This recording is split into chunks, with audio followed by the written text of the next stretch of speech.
Again, this is what we're creating.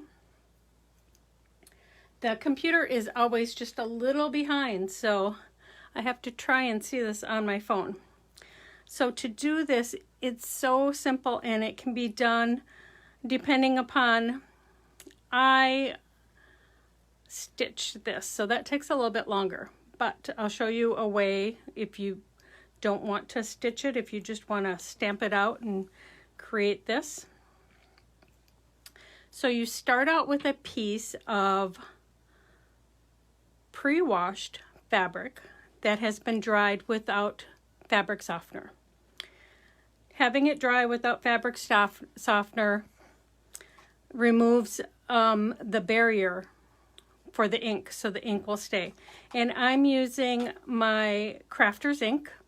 It is a highly pigmented ink, and it is machine washable once you heat set it. So after you're done, you can heat set it with an iron. That's how I do it, and then it's permanent. And I'm using my 1-inch and 2-inch stamps from Unity Stamp Company. They come in, I think, 16 different patterns. And what you get inside each set is, let me get them out for you. You get a 2-inch square, a 2-inch triangle, a 1-inch triangle, and a 1-inch, or a 1-inch square and a 1-inch triangle, and a small little rail that you can create all sorts of patterns with too. What's unique about these stamps is I have a patent on them, and there is no lip on these. So you're able to butt these up next to each other to create all sorts of patterns, and you're only limited by your imagination. So you can create quilting patterns very easily with these stamps. And they're red rubber, so they're deeply etched and they work beautifully. Hi, Gina. Okay, so again, I'm using my Crafter's ink, and it is pigmented, so it is good for fabric. And you can use a block with these. You don't have to. Some people prefer always using a block. I do have a very well-loved set right here that I have permanently placed on this block because I love the pattern that it creates. And it's a 2-inch triangle, 2 1-inch triangles, and it could be a 1-inch square or 2 more triangles to create a pinwheel pattern. And I'll show that to you before we get started. So you're able to stamp this, lift it up, turn it a quarter, stamp it, and because there's no lip on these, you can butt these up right next to each other, turn it a quarter, stamp it again, and stamp it again, so to create this pinwheel pattern. Now I got this two-toned pattern on here because I used a 2-inch triangle and went over it with black to give you that two-toned effect. So these stamps are super easy to use, and you can make all sorts of patterns and quilt designs with these and make your own fabric. So you can do it. I'm going to show you a couple different ways you can do it. So you can place your block down. I need to get a baby wipe, as I got a little bit of the ink. The ink is so juicy. I just opened this pad. So you can place it down, and then you can take your next pattern, ink that up, and place it right next to it so that you have a continuous pattern and you're creating your own fabric, which is fabulous. But you can create your own quilt blocks. Now at this point, you can lift this up. If you did not have enough ink on there, hold it exactly how you picked it up, add a little bit more ink, and you're able to put it right down exactly where you had it. Now you can keep those there and you can just keep building.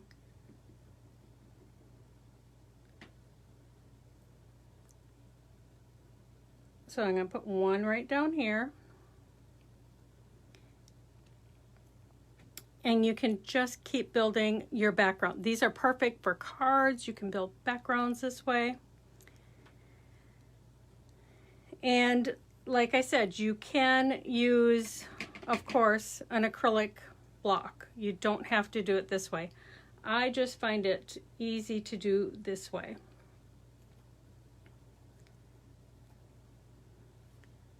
And you just keep building.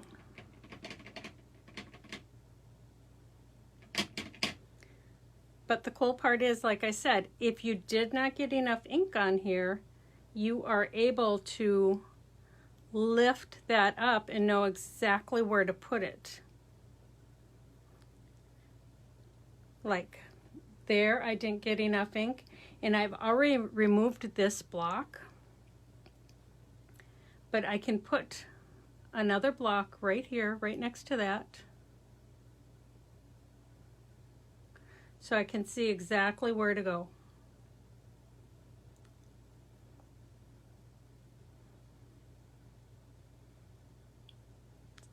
It works. So you just continue building your pattern until you have a pattern that's big enough for your little pincushion. Move all these out of the way. And again, this is crafter's ink and it's machine washable, so you can take and heat set this and then it's washable. Not that you'll really be washing a pincushion too much, but it's nice if you're creating fabric to know that it can be washed. I do a lot of quilts with this, and they're art quilts that you might hang on the wall, but if you want to take them down and hand wash them or anything, it's nice to know that that ink isn't going to run. So again, here is the two-tone pattern I did, and then you just keep building it. And once you have that done, you're going to want to take, I have another one here. This is about the right size for a pincushion. This is 6 by 6. And you're just making a small pincushion. So you want the fabric you've just made. And Fairfield World has this Warm and Toasty, which is a batting that is perfect. It's a cotton batting, and it's perfect to use inside these. And you would just cut, let me see if I have a little piece already cut.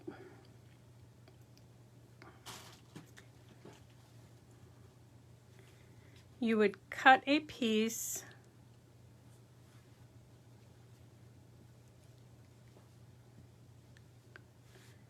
and you're going to sandwich it with another piece of fabric.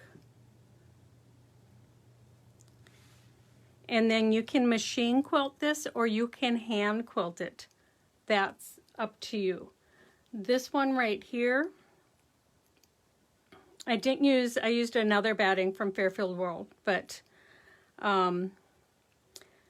this one right here, all I did was I stitched all the way around and right on the lines. So right here is where I used the 1-inch stamps. So I quilted that. And then you will take this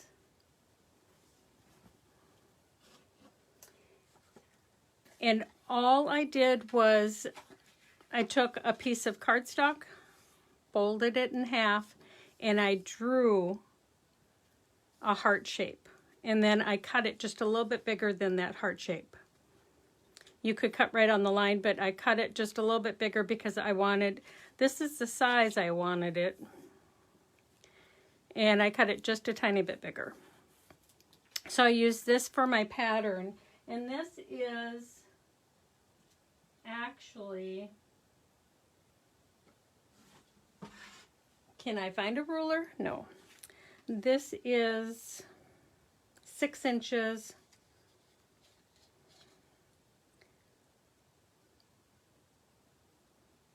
by about 5.5 inches.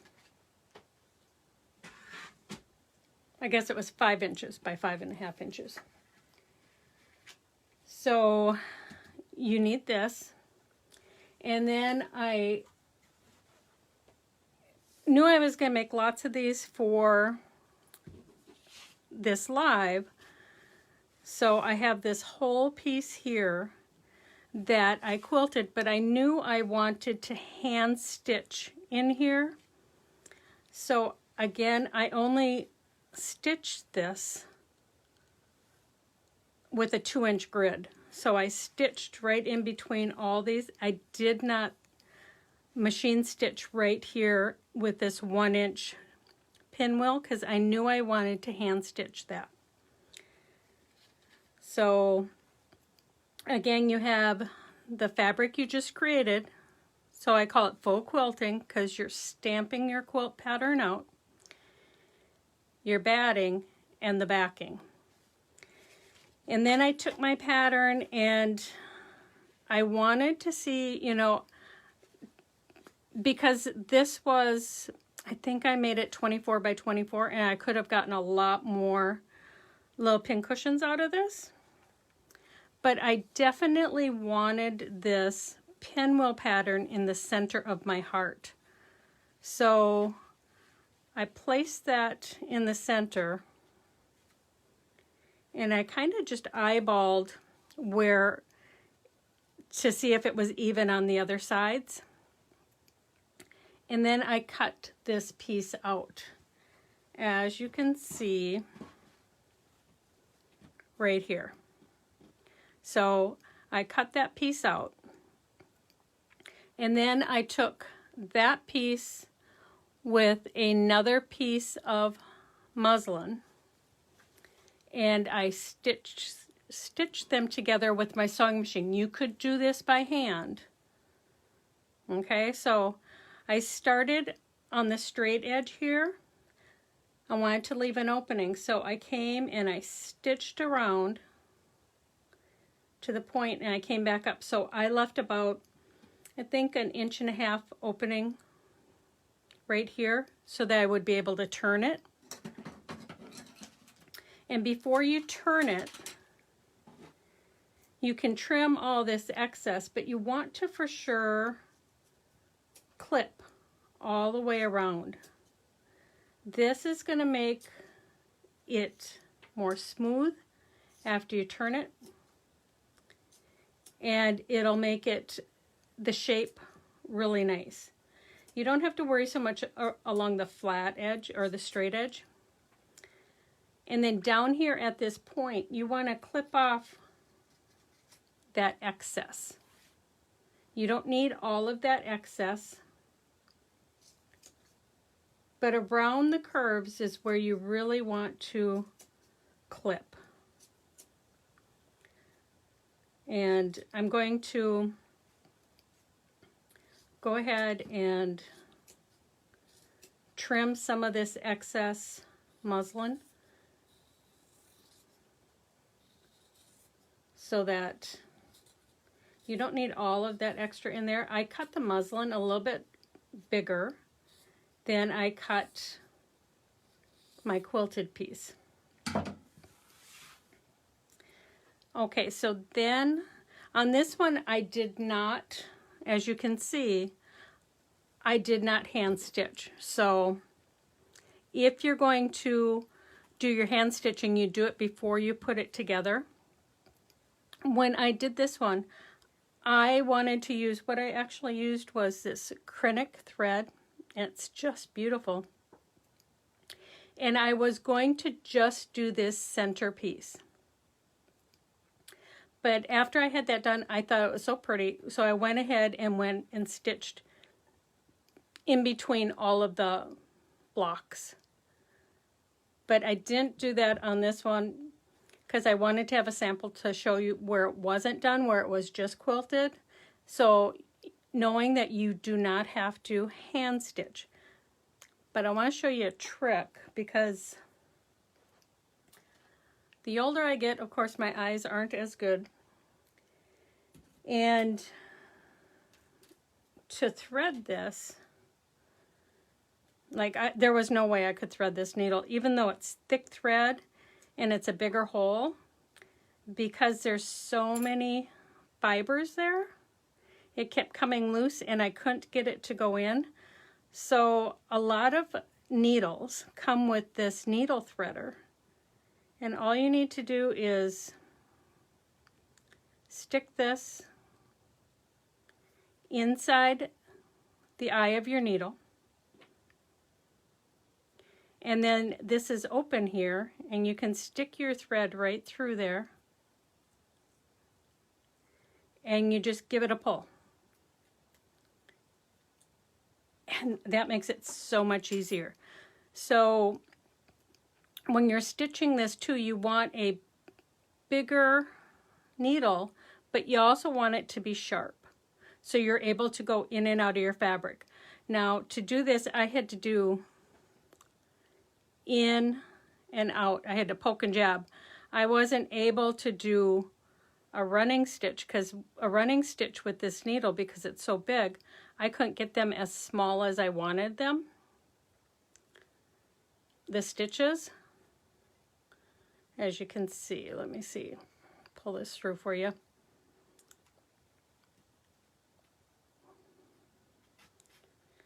I wanted them closer than that. So what I did was I would poke it through, and then I was able to see where I was coming up and come a lot closer to have closer stitches. So just test that out, but a needle threader is awesome. So after you have this done, and if you've quilted it, you're going to turn this. And you could leave a bigger hole. You always want to do it on the straight edge so it's easy to turn and easy to stitch up. Especially when you're doing a shape. And like I said, you could leave a bigger opening. I like the smaller openings. If I can get, like if this was a 12-inch pillow, of course I'd leave like a 3-inch opening. But because this was so tiny, I thought I didn't need that big opening. And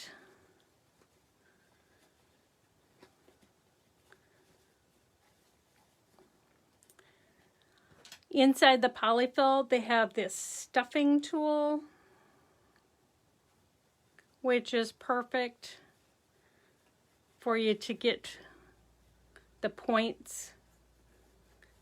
I know it's meant to help you put the PolyFil inside, but I use it to get the shape of my pincushion or pillow, whatever you're making, to help get that. Now, if you wanted to at this point, you could iron this. You don't have to, but you could. Now, this one has that extra stitching. This one's going to be just cute without it too, so that's up to you. Next, you're going to take your PolyFil and fill this. So I like to not stuff it so much so that it doesn't get lumpy inside. So I will put some in here, and this is small. I don't need this little jabbing tool so much, but it does help. So I make sure I get that one side of the heart done, and then I come in and get the other side so that those two sides are done. And then I took, Fairfield has these glasslet micro glass beads, and they're for weighted blankets and just to help weigh something down. It's great for dolls and stuff. I took just about a teaspoon. I didn't take much. I'm not going to do it now because I don't want them to go everywhere. But I took and put about a teaspoon, and I put it down here toward the tip because I noticed that the pin cushion wanted to go that way instead of lay more flat. So I put just a few of those glasslets with a spoon right inside there, and then I added a little bit more polyfill, and then I just took a needle and thread, which I have here. I just took a needle and thread and I stitched that open and closed. Now with the glasslets, they're just at the very tip here, but they help keep that heart straight. Plus, you can put your needles or pins down in there in those glasslets, I think, to help sharpen them. So that's how you create this adorable little heart pin cushion. I'm going to check and see if you guys have any questions. And let me see.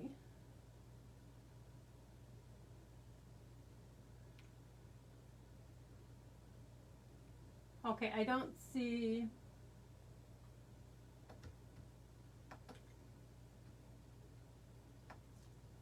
a lot of these.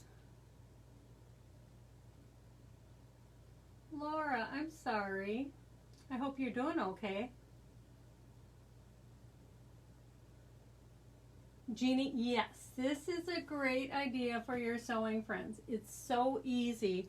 And you can create this even if you don't have my stamps. You can do it with fabric. So the stamps, I use the stamps a lot because I like to create quilted backgrounds. But you don't have to have the stamps to do this. You can do it just with fabric. And the added little tip about putting the glasslets down here in the bottom, I think that really helps it to just stay exactly where you want it. So I hope you guys liked the project. I am going to announce last week's winners. I'm going to take my camera out of the tripod. There. So I hope you guys liked the project. Thank you, Rebecca. Last week's winners. Last week we did, I did some cards, and I had a free printable that you guys can download. It's on the website. Thank you, Beth. It's on the website. And I also created a whole set of digital stamps for Valentine's Day. So we're choosing 2 winners, and we'll send those digi-sets to them. And the first winner is Fanny Nunez. I hope I'm saying that right. So Fanny, if you get in touch with us within the next 24 hours, we will send that to you.